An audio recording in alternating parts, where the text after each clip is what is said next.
Do you have one of these? Or maybe two or three? Do you know where they are? I guess the bigger question nowadays is, do you want to open one of these? I mean, after the way the Bible throughout history has been used to hurt and to judge, and in most recent days, it seems like it causes division amongst people. Do we really want to open one of these? We do learn from Scripture that from the very beginning in the garden, we were created to be relational beings. Because God is relational and we are created in God's image. In fact, Scripture tells us that we were created to be with God, to walk with God, to be with one another, and to care for God's creation. So whether we are an introvert or an extrovert, or whatever personality we might have, or whatever identity or label that we identify with, we are relational beings. But I guess the question is, are we being relational? Are you being relational? There are many things that we can think about and name that help us understand what it means to be relational, but here are a few things that I've been thinking about. First of all, be interested in others. I heard this great quote, be interested more than interesting. What does it mean to be interested in others and listen to others?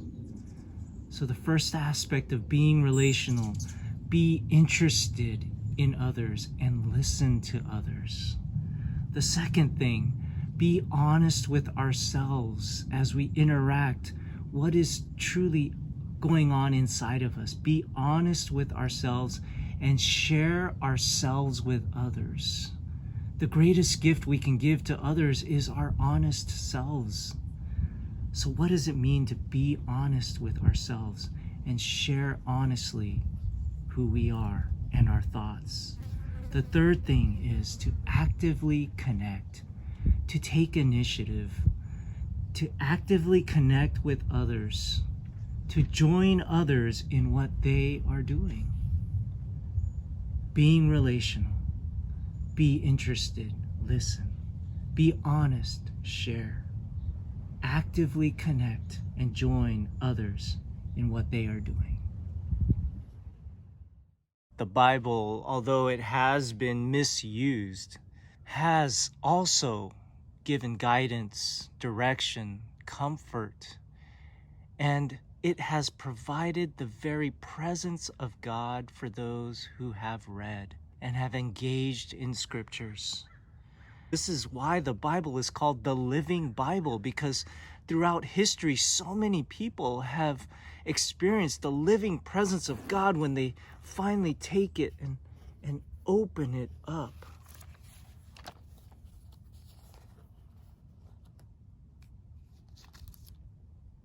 And I want to invite us to take a relational aspect, a relational focus to Scripture, not just informational, not just look to Scripture to back up what we are thinking or back up our opinions, but to take a relational perspective on Scripture to connect with God and ask those same questions and be relational. And so as we open scriptures, I want to invite us to take a notebook. This is my recent notebook. And I have a pen and it's ready to write.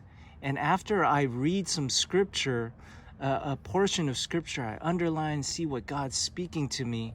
And then I write down these three things. What might God be trying to say to me? What is God trying to say to me today?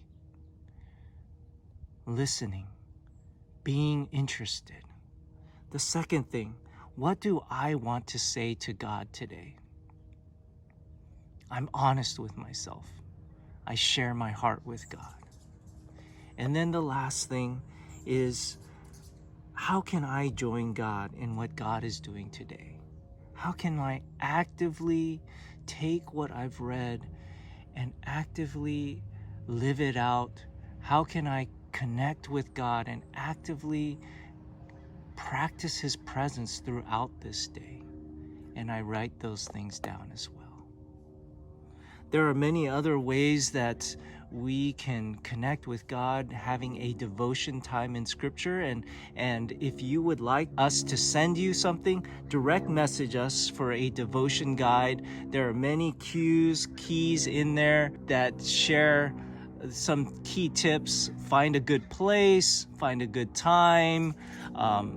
These are just simple, very practical ways where we can walk with God. It always helps to have one of these with you as well. But direct message us if you'd like that guide, and like this video, share this video if you think it's helpful. But remember, you are a relational being. So be relational, especially with God. Be relational and live.